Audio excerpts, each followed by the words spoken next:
Jokowi dilaporkan mahasiswa ke Bawaslu imbas salam dua jari dari mobil RI1.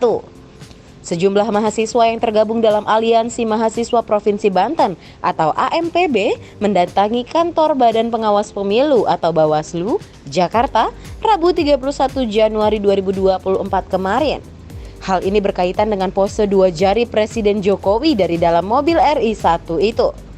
Mereka melaporkan dugaan pelanggaran yang dilakukan Presiden RI, Joko Widodo, yang menunjukkan pose dua jari dari dalam mobil RI1.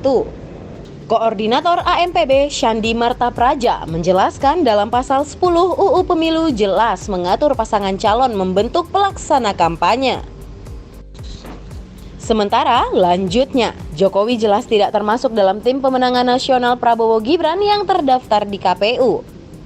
Perbuatan Presiden Joko Widodo dengan menggunakan fasilitas negara berupa mobil kepresidenan dan iring-iringan kepresidenan menunjukkan Pak Presiden Joko Widodo bukanlah tim pemenangan nasional Prabowo Gibran.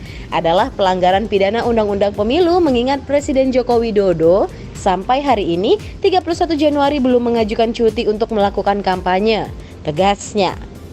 Sebagai seorang presiden, lanjutnya, Jokowi seharusnya paham tentang UU Pemilu pada pasal 281 UU nomor 7 tahun 2017 yang jelas mewajibkan presiden tidak menggunakan fasilitas negara saat berkampanye. Juga menjalani cuti di luar tanggungan negara, kata Sandi merincikan. Oleh karenanya, lanjutnya, AMPB meminta Bawaslu RI untuk memanggil dan melakukan pemeriksaan terhadap Presiden Joko Widodo. Mereka juga meminta Bawaslu untuk menyidangkan laporan ini secara terbuka untuk umum.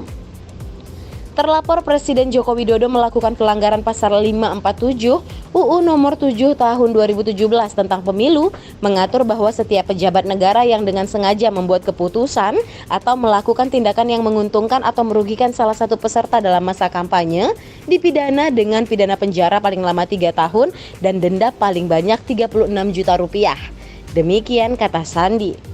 Beberapa waktu terakhir, sebuah video yang menampilkan seseorang mengeluarkan pose dua jari dari jendela mobil kepresidenan Indonesia beredar luas di media sosial. Video tersebut menangkap momen ketika rombongan presiden melewati sebuah area di Jawa Tengah, di mana masyarakat terlihat berdiri di pinggir jalan menyaksikan. Pengawalan presiden melintas di depan, diikuti oleh mobil dengan plat Indonesia. Dari jendela belakang mobil yang terbuka, tampak ada tangan yang melambai ke arah warga. Ketika itu, Jokowi diketahui sedang didampingi oleh Ibu Negara Iriana dalam kunjungan kerjanya ke Jawa Tengah. Nah, gimana nih menurut kalian? Jangan lupa tulis tanggapan di kolom komentar ya. See you in the next case.